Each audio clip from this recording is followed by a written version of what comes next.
മിശിഹാനാഥ നോമ്പും പ്രാർത്ഥനയും കൈക്കൊള്ളുക. നീതിമാന്മാർ തൻ ശുദ്ധരുടെയും കൈക്കൊണ്ടതുപോൽ യെശയ്യാ പ്രവാചകൻ കണ്ടൊരു ദർശനമതിൽ.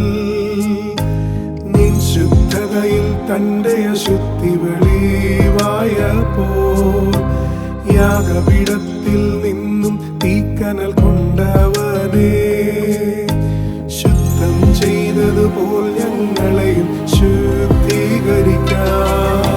ക്രോപകൾ ശ്രാപകൾ നിൻ ശുദ്ധതയെ വർണ്ണിപ്പതുപോൽ ഞങ്ങളും അതു ചെയ്തിടുവാനായി കൃപയേകണമേ.